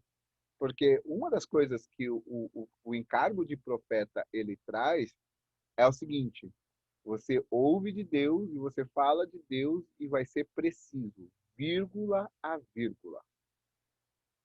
Não tem espaço para interpretação. É tipo o Elias. Não vai chover, não caiu uma gota d'água. Enquanto Elias não falou, olha, vem chuva aí. Quando é que foi que ele falou, vem chuva aí? Quando ele falou, foi orar, mandou o moço, vai lá e olha. Tá vendo? Nada. Tá vendo? Nada. Tá vendo? Nada. Ah, tem uma nuvenzinha só. Ah, tá, beleza. Então agora dá no pinote porque vai vir uma chuva aí abundante. Até aquilo que foi visto, a prova de que era Deus falando, tipo assim, que aquilo que foi visto não, de modo algum, assemelhava-se a uma nuvem de chuva torrencial. Que era uma nuvem do tamanho de uma mão de um homem. Então, é como se fosse lá no horizonte uma nuvenzinha desse tamanho aqui. E aí, tipo assim, uma nuvenzinha dessa aqui não tem como trazer uma chuva torrencial, né? E aí Deus foi e trouxe. Que é exatamente para provar isso. Então, às vezes, aquilo que Deus fala, você vê, e aí Deus fala, olha, é isso que vai ser. Aí você vai e entrega. Essa é a função do profeta. No ambiente profético, eu vou ter essas percepções. Por isso que eu falei, tipo assim, eu de modo algum sou profeta. O que eu tive foi, como a gente estava num tempo de oração, eu tive essa percepção de algo para frente, de algo no futuro, né, de algo profético. Mas eu não vi com clareza para falar para você, olha, seria diferente se Deus falasse, olha, eu vou levar fulano, beltrano e ciclano. Como eu já recebi, às vezes, palavras de alguém chegando para mim e falou, olha, pastor, Deus disse que vai levar fulana. Aí como é que eu falo? Tipo assim, eu vou chegar, imagina se eu fosse aquele tipo que novidadeiro, né? Aí eu vou chegar e falar, olha, sabe o que é o... Então, né? A gente estava ali orando, aí Deus trouxe uma palavra profética. Você vai subir no telhado, né? Entendeu? E falar que você vai partir? Meu, não dá. Porque eu falei, se Deus falou, vamos orar e vamos ver o que vai acontecer. Né? Passou o período, nada aconteceu. Eu falei, então não foi exatamente essa percepção. Às vezes a interpretação, porque às vezes a pessoa ouviu e a interpretação dela era de uma morte física, mas existia de repente alguma outra situação na vida daquela outra pessoa que morreria, né? E sabe aquela coisa quando a gente, poxa, meu, se ouve uma palavra e Deus fala, cara, corta isso da sua vida, para você é como morrer, entendeu? Corta isso, aí você vai lá e tira, né? Mas não é diferente eu chegar e falar, olha, sabe o que é, Luci, negócio seguinte, você vai morrer, sua filha vai morrer, meu, você mata o cara antes mesmo de ser Deus. De ser Deus, porque você vai lá, fala uma coisa dessa, pronto, a pessoa tem um piripaque, fala, meu Deus, eu vou morrer, pronto, morre do coração, né? E aí, dei a profecia certa, a pessoa morreu. Não, você matou o cara porque você foi lá sem preparo nenhum e deu uma palavra daquilo que não era de Deus. Né? Então, a gente tem que ter esse discernimento, essa clareza e saber navegar entre essas questões. Às vezes, num ambiente de oração, de adoração, é ambiente propício para a liberação da palavra profética, né? Para o ambiente de profecia. mas necessariamente aquele que tem a palavra necessariamente não vai ser o profeta, né? E aí, como eu comecei a falar sobre as profetisas, então nós temos Miriam, Êxodo 15, 20, né? Ele fala que Miriam, a profetisa, irmã de Arão, né? Tomou ali o tamborim nas suas mãos, e elas, as mulheres, e com os seus tamborins e com danças, né? E foram dançando, que é quando Moisés, que é quando ela canta lá o Homem de Guerra é o Senhor, uma coisa mais ou menos assim, né? Então, você tem essa questão. Então, a Bíblia chama Miriam de profetisa. Então, não existiu só profeta Miriam, é chamada na Bíblia de profetisa. Em Juízes 4:4, Ruth, ou desculpa, Débora é chamada de profetisa, né? Então, Juízes 4:4 ele fala exatamente, olha, Débora, a profetisa, esposa de Lapidós, né? Ela julgava a Israel na época. Ela foi juíza e profetisa ali em Israel, que era uma das funções que na época os profetas também exerciam, né? Essa de liderar o povo, porque o povo de Israel foi um povo que ele começou, né, tendo uma teocracia, quer dizer, era governado por Deus. Aí eles pediram um reino, porque não reconheciam o reino de Deus. Foi por isso que Samuel ficou triste. Poxa, eu sou juiz, os caras não querem. Deus falou, não é nada com você, é comigo. Eles não querem que eu seja rei sobre eles. E aí foi quando eles colocaram Saul. E dali para diante, tipo assim, de Saul para diante, você teve lá meia dúzia de rei que valia alguma coisa e o restante, né, não valia nada porque os caras se inebriavam com o poder, e aí esse é o cuidado, né, com o poder que isso traz, com a influência que isso tinha, e aí eles ficavam se achando, né? Nós temos também Uda, que é chamada de profetisa, segunda Reis 22:14, né? Para vocês que estão anotando aí, segunda Reis 22:14, ele fala de Uda profetisa, e segunda Crônicas 34, 22, 23 também fala da Uda como profetiza, né? Então, ele fala ali sobre os sacerdotes, né? O Uquia, Arão, a Cor, né? E a Uda, a profetisa, né? E que falava de acordo com aquilo que diz o Senhor de Israel, né? Então, eles precisavam da profetisa para ouvir Deus. O sacerdote precisava do profeta para poder ouvir Deus. Então, essa é a questão.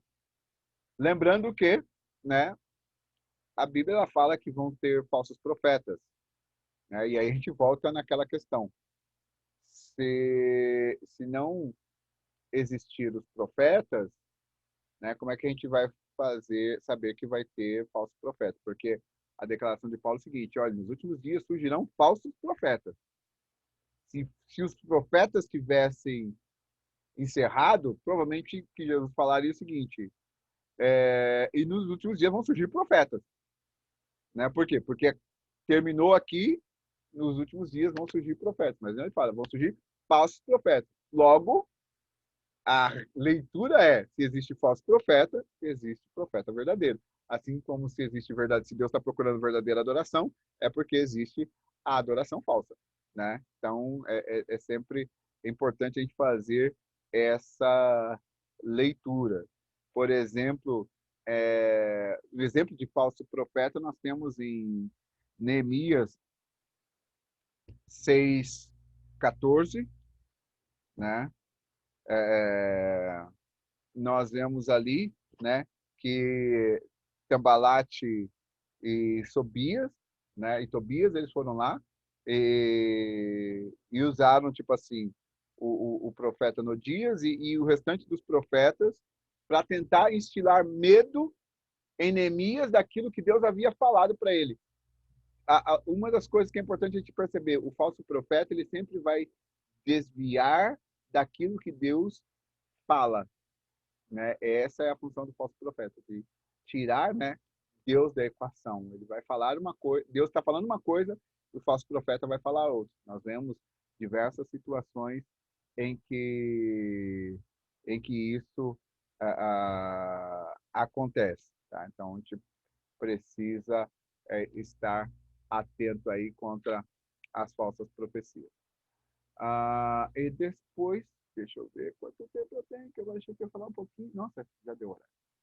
Que eu achei que eu ia falar um pouquinho e falei um montão. Semana que vem eu vou ter que matar evangelista e pastor e mestre. Então serão 3 numa tacada só. Eu queria deixar semana que vem para poder fazer só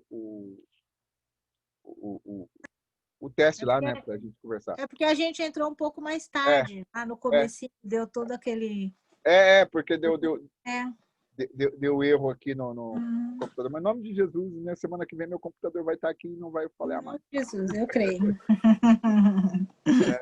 O menino falou que só está faltando chegar a memória do meu computador e ele me entrega, porque ele tinha deixado de funcionar e parado. Então, gosto do Mac, porque normalmente ele não dá problema. Quando dá problema, fica caro pra caramba pra arrumar, mas ele me auxilia bastante nesse sentido aqui. Daqui, te contar, ele fica lento e etc, etc. Mas, anyway, só vou dar uma entradinha aqui na questão do evangelista, né?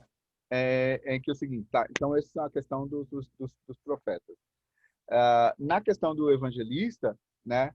Evangelista é o proclamador do evangelho, tá? O propósito do ministério do evangelista é proclamar o evangelho e ele não se deve desviar dele. Por isso que, às vezes, quando a gente coloca como uma função hierárquica na igreja, a gente pode estar colocando para evangelista alguém que Deus, por exemplo, chamou para pastor. Ou colocar para pastor alguém que Deus chamou para evangelista. É muito comum, por exemplo, você vai ver algumas igrejas, quando ela não trabalha necessariamente com essa questão dos dons e habilidades, às vezes tem pastor que ele é administrador, ele é excelente administrador. Né? Certo, sim, que como pastor a gente tem que ter habilidades administrativas. Mas ele é um cara que, tipo assim, que ele é tipicamente administrador, ele é tipicamente aquele cara de gerenciar, de construir igreja, de fazer isso e aquilo, porque a questão dele são as coisas da casa de Deus, esse cuidado, e não as pessoas. Outros são chamados para evangelismo. Aí o cara, ele tá preocupado em ir lá e tirar o drogado da rua e pregar e etc. E tal. Não que a gente não deva fazer. A recomendação de Paulo para Timóteo, que é como pastor, era faça o trabalho do evangelista. Né? Então, sempre vai ter essa característica ali de pregar. Mas existe aquele que é chamado para isso, que não tem jeito, o coração dele arde. E essa é uma das questões que vocês estão vendo aqui sobre os dons, que você vai perceber exatamente isso. Tem determinadas áreas dentro desse círculo de coisas, que se não me falha a memória, esse teste, ele te dá, se não me engano, 5 ou 7 áreas que são as mais fortes. Né? E geralmente a gente tem 3 ou 4 que quase empatam. Normalmente fica ali entre 14, 15, 16, né?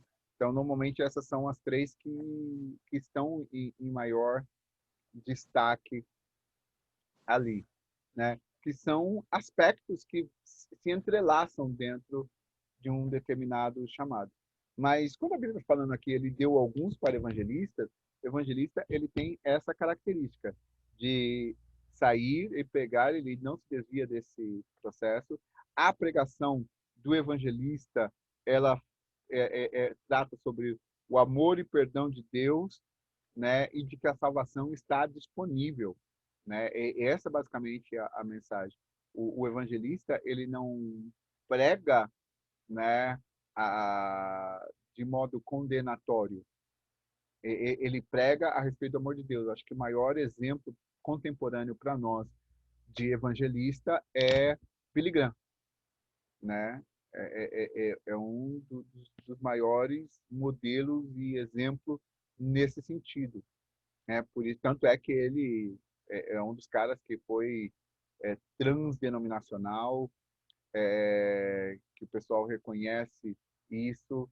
Ele foi um dos caras que trouxe o conhecimento da parte para as pessoas de fora da igreja, como presidentes e etc. E tal, que tinha essa influência sobre eles, que servia de conselheiro, sim, mas ele não julgava eles a partir da profissão ou da confissão deles, né? Mas ele trazia, falou, olha, é preciso ter conhecimento do amor de Deus. Essa era uma das características do ministério do Billy Graham.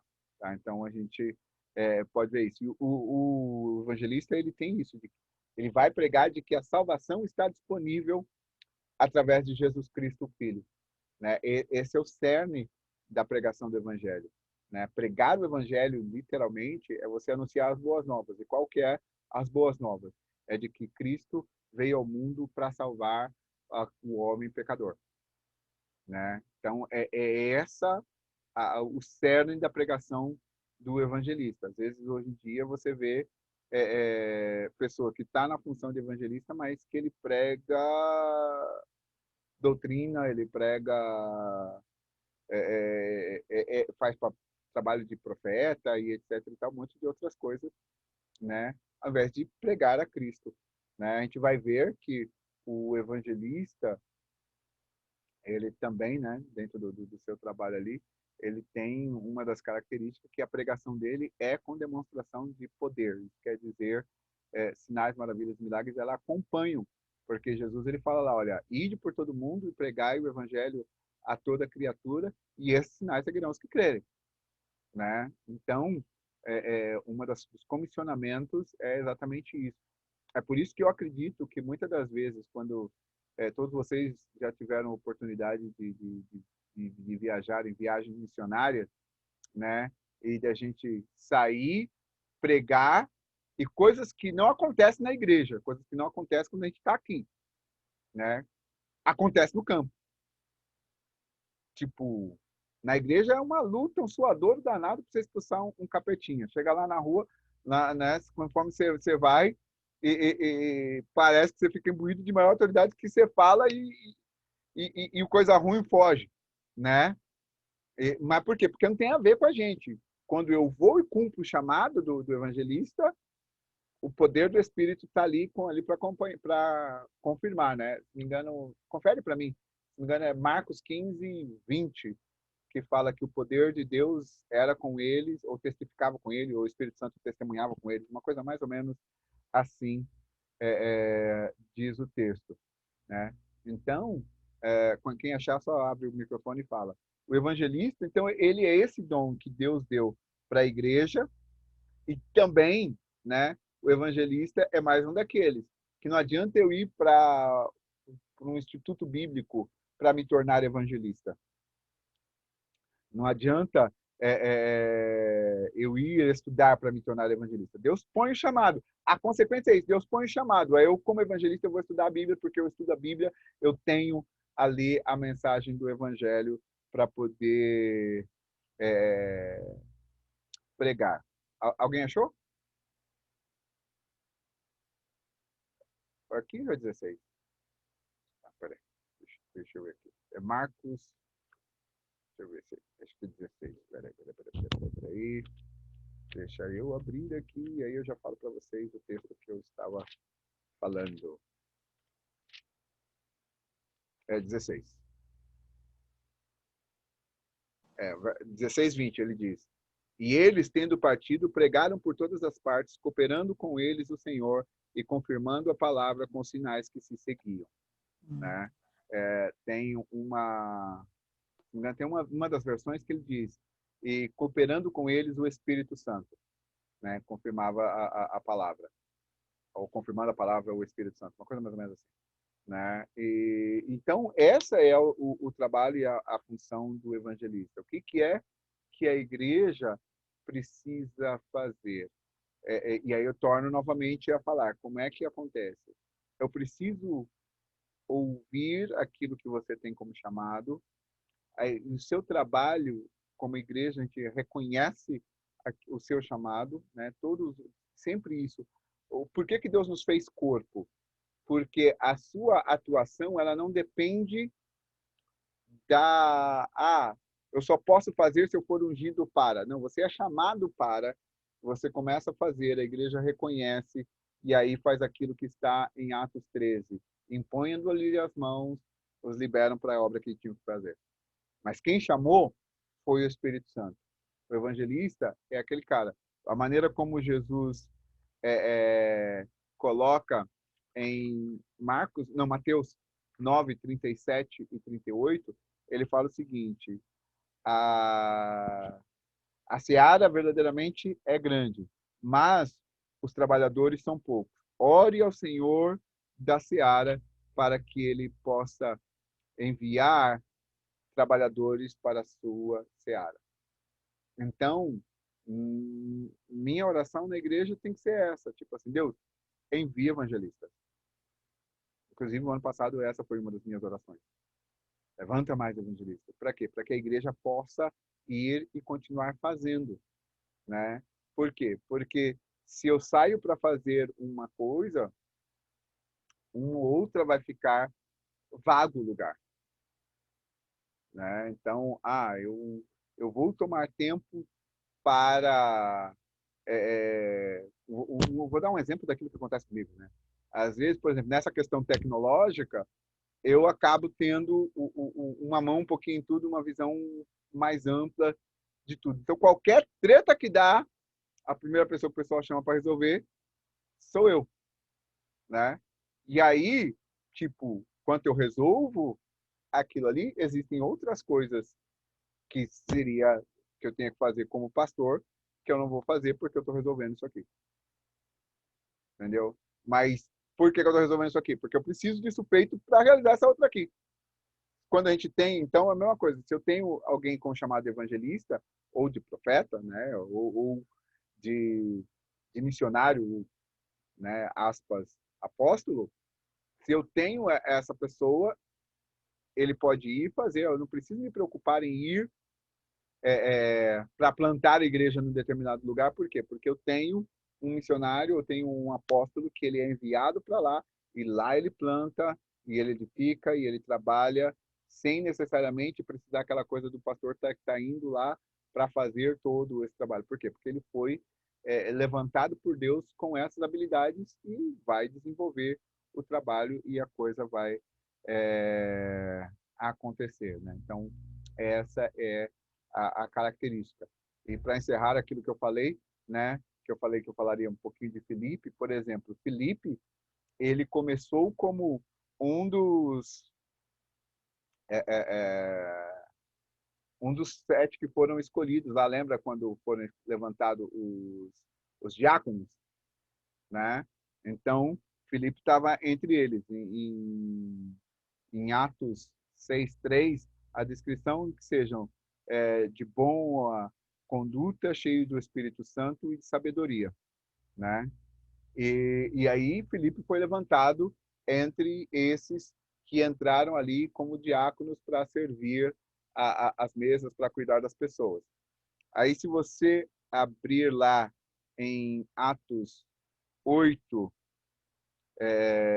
5, você vai ver, do 5 ao 8, ele fala que Filipe ele foi, então, para Samaria, e ali em Samaria, o que diz o texto? Que ele proclamou para os samaritanos. Então, ele saiu, ele foi para Samaria, ele pregou para os samaritanos, né? E o povo, eles deram ouvido às coisas que Filipe falava, e eles estavam ouvindo e vendo os sinais milagrosos que ele realizava, a ponto de que os espíritos malignos saíam, muitos que eram possuídos de espíritos maus, de demônios, eles eram livres, e muitos que sofriam, que tinham paralisia, né, eles eram curados. Lembra lá que Jesus falou: ide, curai os enfermos, pregai, né, e o Espírito Santo ia confirmando com eles.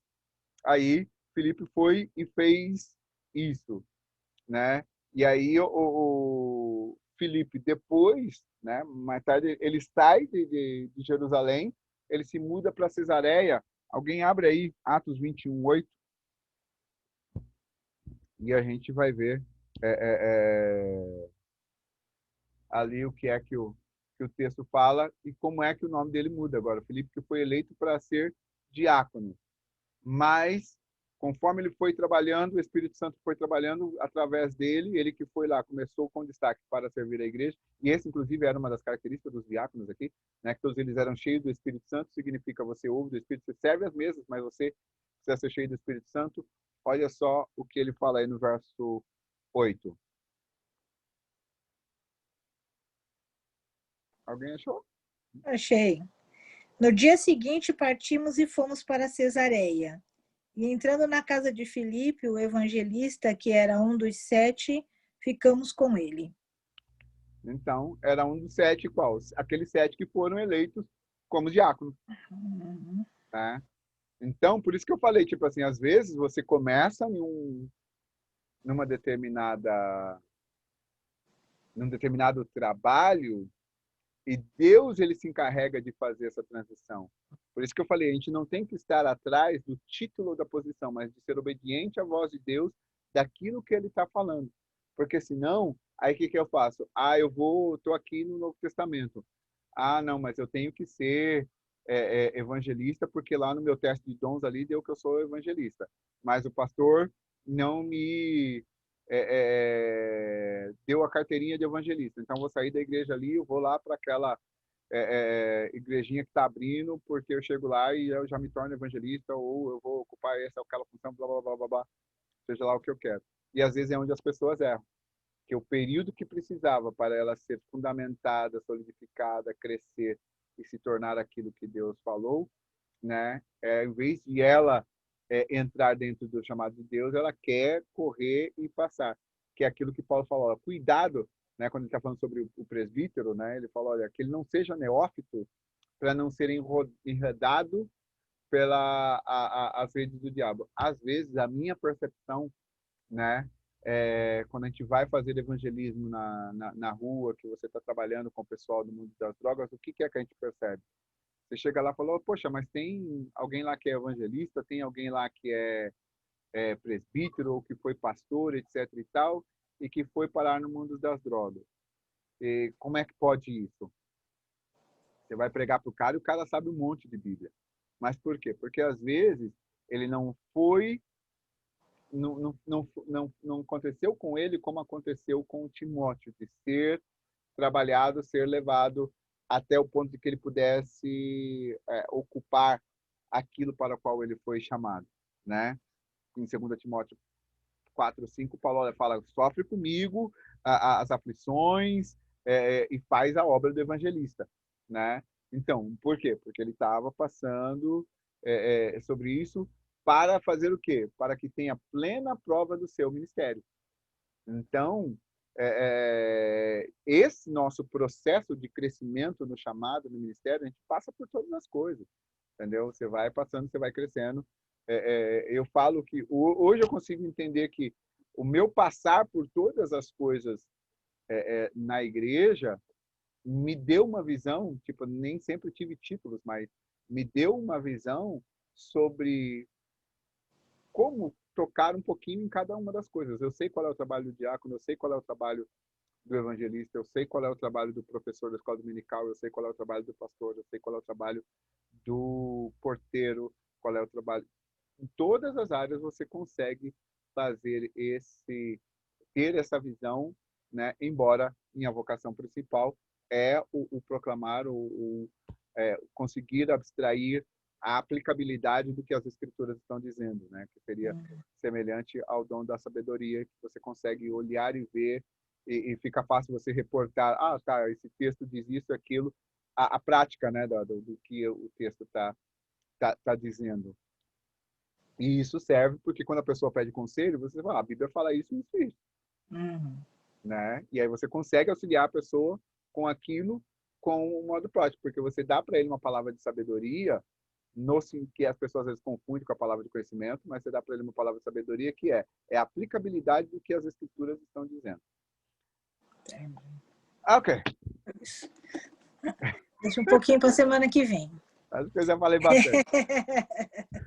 Gente, ficou claro? Eu confundi só as coisas? Como é que tá? Não, Tá não. certo pra vocês? Para mim fez muito sentido, ficou bem claro. Tá?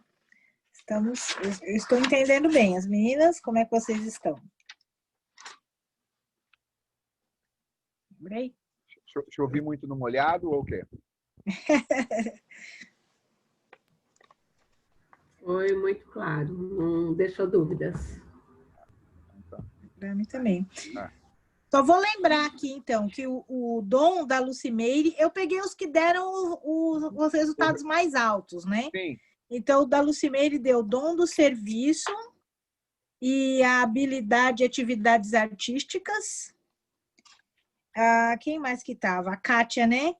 Uhum. Deu misericórdia, dom, habilidade, atividades artísticas também. A Ruth deu dom, aconselhamento, habilidade e sabedoria. O Henrique deu dom do ensino e habilidade, não, dom de liderança e habilidade missionário. E eu dei o dom do ensino, habilidade pastor. Uhum. Você vai ver, por exemplo, tanto a Lucimeire quanto a Kátia, vocês vão perceber que, tipo assim, esses dons e habilidades que vocês têm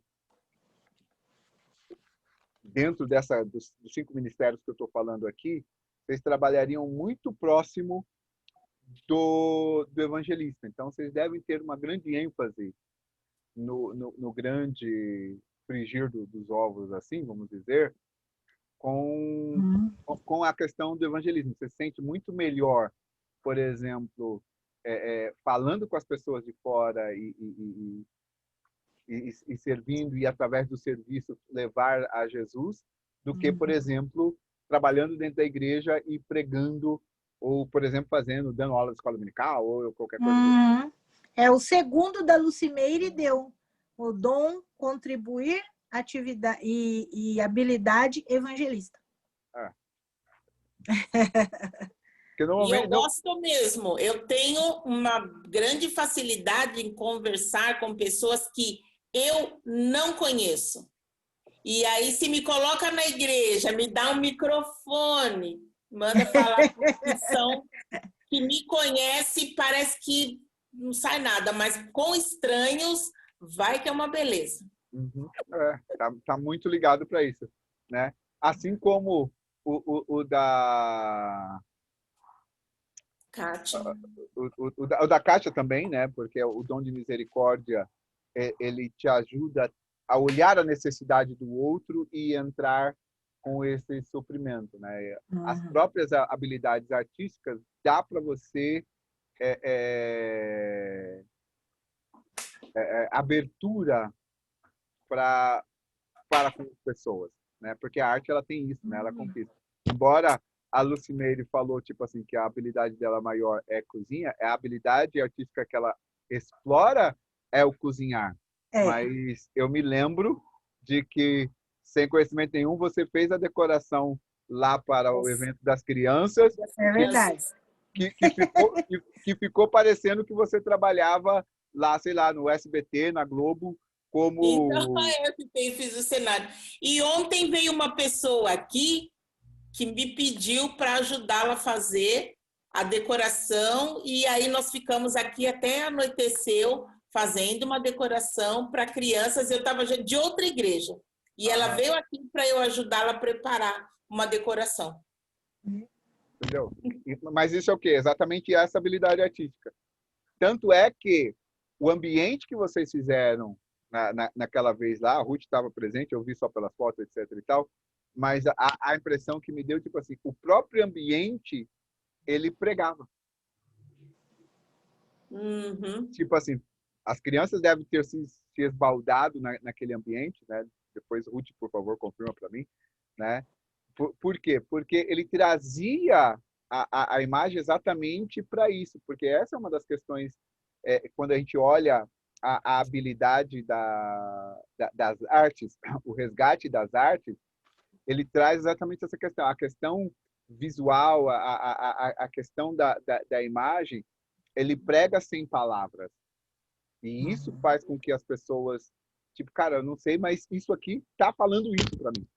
E aí, atrelado a toda a mensagem, a todo o contexto de ambientação, provavelmente a gente acaba tendo esse resultado, né? Assim como o da Ruth, a questão da sabedoria, ensino, etc. e tal, ela já deve ter ouvido isso, mas está ligado bem à questão de chamado pastoral. Provavelmente deve viver correndo e fugindo dessa habilidade, mas deve estar ligado a fazer isso. Por isso que você tem paciência, provavelmente, de ouvir as pessoas, de aconselhar, né? de ser... A gente tem paciência para a pessoa chegar lá, falar dos mazelos, e você, embora no primeiro momento a vontade de pegar pelo pescoço e torcer, mas você calma, ouve e dá um direcionamento pela palavra. E de contornar situações. É bem isso, tipo assim, cara, tá tudo ali para... Não, mas peraí, vem cá. É onde entra a palavra de sabedoria, né? A própria característica lá de Salomão, que ele vai lá e coloca naquela questão lá das crianças, lá, é meu, não é meu, é teu, não é teu, né? Ah, legal, divide no meio, dá um para cada um. Aí aquela, não, isso aí, divide, a outra vai, não, dá então todo para ela. Então dá para aquela que mandou dar para ela, porque a mãe não vai querer ver o filho morto, né? Sim. Então, é exatamente essas habilidades que elas vão sendo, porque nos papéis de liderança que a gente vai exercendo, no trabalho, no chamado que Deus nos dá, a gente precisa ter isso, né? Por isso que eu tenho o hábito seguinte, às vezes tem coisas que eu fico com vontade de matar alguém, né? Mas eu nunca ajo na minha vontade, eu sempre... Deus me dá sabedoria para poder lidar com isso aqui, e aí você consegue contornar em meio a isso. Tem gente que acha que a gente é besta, mas não é, não. A gente tem responsabilidade com Deus a respeito das coisas que a gente tem que fazer. Ai, meu Deus. Essa é a verdade, né? Tem gente que a pastora é besta, não sei o que lá, blá, blá, blá, blá. Não, tio, eu prefiro deixar você na mão de Deus, depois... Então... Se sou eu não tenho misericórdia, né? Eu brinco com o pessoal, de vez em quando eu fico com vontade de ressuscitar a minha foice. Mas meu Deus. Deus aposentou ela, então deixa quieto. Para quem estiver ouvindo isso aqui depois, me pergunta que eu te conto a história da foice. Então, uma foice. É uma história antiga, não esquenta não. Eu sei do taco de beisebol, agora a foice é nova. Qualquer hora eu te conto quando a aula não estiver sendo gravada. Tá bom. Depois eu corto. Eu edito. Amém. Okay. Vamos orar, então, e semana que vem estamos juntos novamente. Amém. Amém? Senhor, nosso Deus, muito obrigada por mais uma vez abrir o nosso entendimento, mais uma vez falar conosco, Deus, mais uma vez gravar no nosso coração e mente a Tua palavra, para não pecarmos contra Ti. A nossa vontade, Senhor, é fazer tudo de acordo com o que o Senhor quer.